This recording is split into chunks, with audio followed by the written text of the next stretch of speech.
Hi, എല്ലാവർക്കും പുതിയൊരു വീഡിയോയിലേക്ക് സ്വാഗതം. അങ്ങനെ കുറേ ദിവസം നോക്കിയിരുന്ന് ഇന്ന് അവസാനം വിചാരിച്ച് തേങ്ങയൊക്കെ കൊത്തി വെച്ചേക്കുന്നത് 2-3 ദിവസമായി പൊതിച്ച് വെച്ചിട്ട് ഇന്നും മഴ പെയ്യും നാളെ മഴ പെയ്യുന്നൊക്കെ ഇങ്ങനെ പറഞ്ഞു കേട്ടു. ഓരോ സ്ഥലത്തൊക്കെ പെയ്യുന്നുണ്ടെന്ന് പറഞ്ഞു കേട്ടോ. പിന്നെ നല്ല മൂടലൊക്കെ ആയിരുന്നു. ഏതായാലും 2 ദിവസം നോക്കി പെയ്തില്ല. എന്നാൽ പിന്നെ ഇന്ന് എന്തായാലും പൊടിച്ചേക്കാം, അല്ലെങ്കിൽ ഇങ്ങനെ വെച്ചിരിക്കുകയുള്ളൂ. ഇവിടെ അങ്ങനെ വലിയ കുഴപ്പമൊന്നുമില്ലായിരുന്നു. ഉച്ചയ്ക്ക് നല്ല വെയിൽ, ഒരു വൈകുന്നേരം 4 മണിയൊക്കെ ആകുമ്പോഴത്തേനും ഒരു കാറ്റും ചെറിയ കാറ്റും ഒക്കെ വരുന്നുണ്ടായിരുന്നുള്ളൂ. അപ്പോൾ എന്തായാലും എന്ത് വന്നാലും വേണ്ടില്ല, പൊട്ടിച്ചേക്കാമെന്ന് വിചാരിച്ചു. ഇന്നിങ്ങനെ വെച്ചാൽ അവിടെ ഇരുന്നും പോവുള്ളൂ. അങ്ങനെ ഞാനും അമലും കൂടെ ഇറങ്ങി അമലും അതൊന്ന് വൃത്തിയാക്കി തരുന്നുണ്ട് കേട്ടോ. നമ്മളതൊന്ന് ഒരുക്കിയെടുക്കണം. നമ്മൾ ഭയങ്കര ചകരിയും കാര്യങ്ങളൊക്കെയാണല്ലോ അതിൻ്റെ മുകളിൽ. അപ്പോൾ അതൊക്കെ ഒന്ന് അമല് വൃത്തിയാക്കി തന്നു. ഞാനതൊക്കെ ചിലപ്പോൾ പൊട്ടിച്ച് വെക്കണം കേട്ടോ. 10-200 തേങ്ങയേ ഉള്ളൂ. എന്നാലും നമ്മൾ എണ്ണ തീർന്നു കഴിഞ്ഞാൽ പിന്നെ കടയിൽ നിന്ന് എണ്ണ മേടിക്കുന്നവരെ ആലോചിക്കാനേ വയ്യ. എണ്ണ തീർന്ന് ഏകദേശം ഒരു പ്രാവശ്യം മില്ലിൽ നിന്ന് മേടിക്കുകയും ചെയ്തു. മില്ലിലാണെങ്കിൽ പിന്നെ കുറച്ചുകൂടി വിശ്വസിച്ച് മേടിക്കാം. കടയിൽ ഒട്ടും കൊള്ളില്ല, എല്ലാം മായം ചേർത്താണല്ലോ. അതുകൊണ്ട് എന്താണെങ്കിലും ഇനി തേങ്ങ ഇല്ലെങ്കിലും വില കൊടുത്ത് തേങ്ങ വാങ്ങിയാണ് നമ്മൾ ആട്ടിക്കുന്നത് കേട്ടോ. എല്ലാ പ്രാവശ്യം അങ്ങനെ തന്നെയാണ്. ഇപ്രാവശ്യം കുറച്ച് താമസിച്ചു പോയി. എല്ലായിടത്തും തന്നെ തേങ്ങ കുറവാണല്ലോ.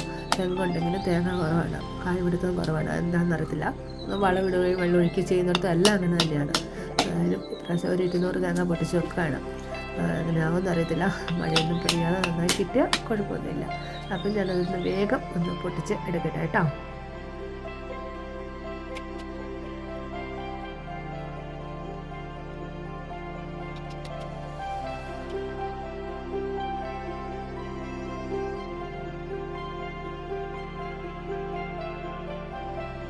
എല്ലാം കൂടെ ഒന്നിച്ച് കുടഞ്ഞിട്ടുണ്ടല്ലോ എന്ന് വിചാരിച്ചു. ആദ്യം ഒരു ചാക്കിലേ കുടഞ്ഞിട്ടുണ്ടായിരുന്നുള്ളൂ കേട്ടോ. അപ്പോൾ ഞാൻ പറഞ്ഞു ഏതായാലും പൊട്ടിക്കുന്നുണ്ട്, അതുകൊണ്ട് ബാക്കിയും കൂടെ കുടഞ്ഞിട്ടോളാൻ പറഞ്ഞു. കാലാവസ്ഥ അങ്ങനെ നോക്കുമ്പോൾ ഞാൻ പൊട്ടിക്കാൻ വേണ്ടി തുടങ്ങിയത് ചെറിയൊരു മൂടൽ പോലെ എനിക്ക് തോന്നി. പക്ഷേ കുഴപ്പമില്ലായിരുന്നു കേട്ടോ. മുകളിലോട്ട് കയറ്റാൻ പറയുമ്പോൾ നല്ല വെയിലായി. ആ വെയിലത്ത് അവിടെ നിൽക്കാൻ പറ്റുമല്ലോ. കുറച്ച് മൂടലുണ്ടായിരുന്നു, നന്നായി അന്നേരം. അതുകൊണ്ട് പിന്നെ നല്ല വെയിലായിരുന്നു കേട്ടോ. അപ്പോൾ ബാക്കി എല്ലാ തേങ്ങയും കൂടെ കുടഞ്ഞിട്ട് ഇനി ഇതും എല്ലാം കൂടി ഒരുക്കിയൊന്ന് പൊട്ടിച്ചെടുക്കട്ടെ കേട്ടോ. അന്നേരത്തിന് ഇതെല്ലാം കണ്ടുകൊണ്ട് ഒരാളിവിടെ നിൽപ്പുണ്ട് കേട്ടോ. അപ്പോൾ എന്നെ മാത്രം ഒഴിവാക്കില്ലെന്ന് പറഞ്ഞ് അടുത്ത ആളും കൂടെ കയറി ഫ്രെയിമിലോട്ട് വന്ന് നിന്നു. അപ്പോൾ അവരുടെ ഇതിനകത്ത് വിടട്ടെ അല്ലേ. അപ്പോൾ ഞാൻ പണി തുടരട്ടെ. എല്ലാം പൊട്ടിച്ച് കഴിഞ്ഞു. ആ സമയം കണ്ട് അമലു, ഞാൻ അവിടെ പൊട്ടിച്ചുകൊണ്ടിരിക്കുന്ന സമയത്ത് തന്നെ അമലു കുറേശ്ശെ എടുത്തുകൊണ്ട് മുകളിലോട്ട് കയറ്റുകയാണ് കേട്ടോ. മുകളിലോട്ട് കയറ്റൽ വലിയൊരു പണി തന്നെയാണ്. മുമ്പത്തെ പോലെ അല്ല, ഏറ്റവും മുകളിലോട്ട് കയറ്റണമല്ലോ, എളുപ്പമല്ല. മഴ വന്നാലും എടുക്കാനും ഇച്ചിരി ബുദ്ധിമുട്ട് തന്നെയാണ്. അതെല്ലാം അമലു കുറേശ്ശെ എടുത്തുകൊണ്ട് മുകളിലോട്ട് കയറുന്നുണ്ട്. ഞാനത് പൊട്ടിക്കുന്നതിനനുസരിച്ച് അതെല്ലാം ഒന്നിച്ചായ പിന്നെ താമസിക്കുമല്ലോ. അപ്പോൾ അവനത് മുകളിൽ കൊണ്ട് ഇട്ട് കഴിഞ്ഞപ്പോൾ പിന്നെ ഞാൻ കയറിപ്പോൾ എല്ലാം നിരത്തി വെച്ചാൽ മതിയല്ലോ. അതും ഒരു വലിയ പണി തന്നെയാണ് നിരച്ചൊക്കെ. എന്നാലും വേണ്ടല്ല, ഉണങ്ങി ഭംഗിയായിട്ടെല്ലാം ഉണങ്ങി കിട്ടിയാൽ കുഴപ്പമൊന്നുമില്ല.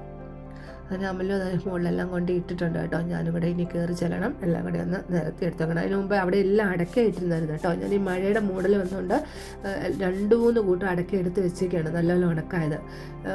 ഉണക്ക് ഫുള്ളായതല്ല, നല്ല നനഞ്ഞ് അത് കേടാവും. അപ്പോൾ അതെടുത്ത് മാറ്റിക്കൊണ്ട് അവിടെ ഒന്ന് അടിച്ച് വൃത്തിയാക്കണമായിരുന്നു. അപ്പോൾ അടിച്ചെല്ലാം വൃത്തിയാക്കി നമ്മുടെ തേങ്ങയൊക്കെ ഞാൻ നിരത്തി വെക്കണം കേട്ടോ.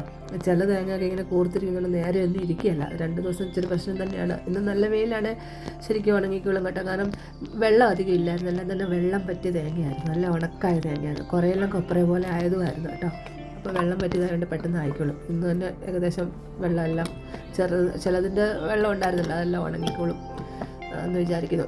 ഇവിടെ നല്ല വെയിലുള്ള സ്ഥലമാണ്, അതുകൊണ്ട് കുഴപ്പമില്ല.